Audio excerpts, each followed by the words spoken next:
Latinas for Trump, the founder, criticizes and condemns the Trump administration for being against Latinas. Put it in full mass. But he told you he was. Now, I'm not trying to be the I told you so guy. We're going to talk about this, obviously. I'm glad you are at least seemingly of good sense. The Florida State Senator, Ileana Garcia, co-founder of the group Latinas for Trump. They supported Trump during the presidential cycle. They are now coming out against Trump on some of the immigration-related arrests being carried out by his administration, which she called, quote, unacceptable and inhumane.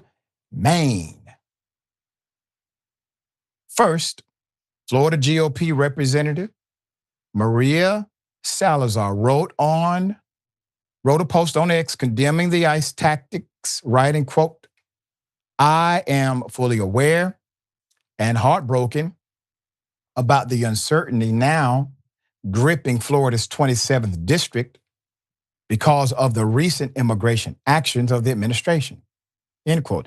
Arrest in immigration courts, including people with I-220A and pending asylum cases, the termination of the CHNV program, which has left thousands exposed to deportation, and other similar measures all jeopardize our duty to due process that every democracy must guarantee. It is an indisputable fact that the vast majority of these individuals fled Cuba, Venezuela, Nicaragua, and the three most brutal regimes in our hemisphere, and sworn enemies of the United States. Both Salazar and Garcia, both daughters of Cuban exiles. Now remember, according to Trump, the only real prosecuted individual on this planet are white men who are descendants of colonizers in South Africa. Those are the individuals that we have to be paying attention to, according to Trump. They are the ones, not you. There's more. Garcia will co-sign Salazar's statement. Now, this is an interesting dynamic with the post, quote, I stand with the Congresswoman Salazar as the state senator who represents her district and the daughter of Cuban refugees who are now just as American, if not more so, than Stephen Miller. I am deeply disappointed by these actions and I will not stand down. The post continues. I want to put myself on record. This is not what we voted for. I've always supported Trump.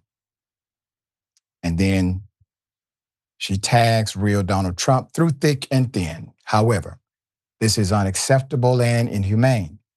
I understand the importance of deporting criminal aliens, but what we are witnessing are arbitrary measures to hunt down people who are complying with the immigration hearings, in many cases, with credible fear of persecution claims, all driven by a Miller-like desire to satisfy a self-fabricated deportation goal. This undermines the sense of fairness and justice that the American people value. There's more. Stephen Miller has made it a point to include undocumented minors in foster care, many of whom are victims of human trafficking, in his efforts to fulfill a desperate weekly quota of deportations. These individuals are being picked up at the homes of foster parents. This is unacceptable. Regardless of their citizenship status, his focus has now shifted to South Florida. The opinions and statements expressed are my own and do not reflect those of the Senate or the governor. I am committed to doing whatever it takes to protect our children as they are victims and not criminals, end quote. Welcome to common sense land. Trump did not respect the U.S. Constitution. Trump has not respected the co-equal branches of power. Trump has never respected your rule of law. Trump has never respected you. Trump has never respected black folk, brown folk, women, those who are disabled. Trump has never respected any of them. You still supported him. So I guess that statement, you have been with him through thick and thin. Why? Has he ever given you a reason to truly support him? No. You made some assumptions. I don't see how. Once again, you say nothing when they knock on your neighbor's door. There's no neighbor to say anything when they knock on yours. These are some of the same talking points of this family. Here it is. Mario and Mireya both crossed the border illegally as teenagers, but became citizens under President Ronald Reagan's amnesty. They see themselves as different from migrants crossing the border today. In what way do you think they're different? The people that are coming here are the criminals, you know? The ones that did something bad in their country, they're running away from their law. Despite having close family members who are undocumented, migrant invasion, they don't believe they'll end up in Trump's crosshairs. When you hear Trump promise mass deportations, do you worry about them? Yes and no, because the ones that I know, they're doing good. They're not breaking any laws. I believe he's going to start deporting all the bad people. Trump won over the Alvarez family and many like them. Whether the economy improves and who exactly he chooses to deport may determine if he keeps them. My family is Latino and a lot of them are immigrants. But at the end of the day, we're American. Yeah. Garcia's remarks are not the first time she has gotten cross with the Trump administration.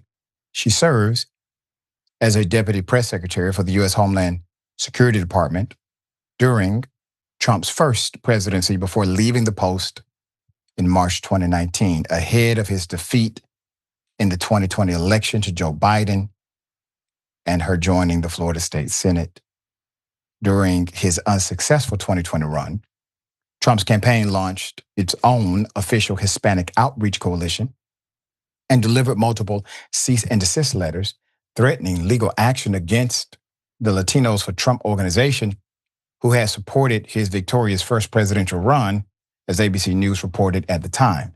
The Latinas for Trump organization that Garcia helped establish was affiliated with that group. And she said she was stunned to learn that of the cease and desist letters in question. Garcia accused the Trump administration of having, quote, refused to embrace surrogates from the Latino community who did the real groundwork, took the bullets, took the insults, and lost their jobs, end quote. As he ascended to the presidency, quote, it's actually quite disappointing, end quote. She said then, Trump won the Florida vote in each of his 3 presidential campaigns. His Mar-a-Lago resort is in the state as well. It's still baffling to me how anyone actually believed that Donald Trump was some kind of revolutionary leader who gave a damn about them. I assume that the individuals who are connected to this insanity, that they know they're drinking Kool-Aid, that they are aware they are simply down with the power and nothing else. Not that they actually believe he's going to do something revolutionary for them. So Yasmin, if a person, especially an individual in a position of public trust, if they truly believed that Donald Trump was their actual savior while he was spewing the most extreme rhetoric against individuals of color, I question their ability to lead anybody. What say you? Yeah, absolutely. I mean, I think we were talking about this earlier in the show. I just don't know what people expect sometimes because, as he said, Trump told us everything he believed. He told us what he wanted to do. He told us how he wanted to do it. Nothing he is doing now should be surprising to anyone. It's upsetting, but like, how does this woman not feel foolish right now?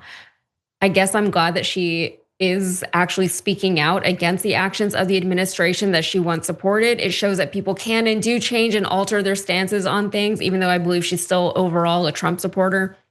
But at the same time, what did she think was going to happen once Trump did get reelected? So much of Trump's support hinges on his supporters just hearing all of the foul things that come out of his mouth and out of the mouths of those who are close to him and close to his administration and telling themselves that what they said is not actually what they meant. Supporting Trump means to so many people believing that the man you support is unable or unwilling to accurately communicate his own beliefs and intentions, why would that be someone that you want to support? Someone demonstrably incompetent and incoherent. You shouldn't have to decipher the language of your president. This isn't QAnon, this is the real world. The words of the president can mobilize armies and it can tank entire economies, which is something that we've actually seen. The only other reason that they're able to support someone like Trump is because they don't believe that he will be able to accomplish some of the things that he talks about accomplishing. That's why whenever he was talking about tariffs while he was running for re-election, people said he's not going to be able to do that. So then what are you voting for? It's really pathetic. And let me tell you also one last point.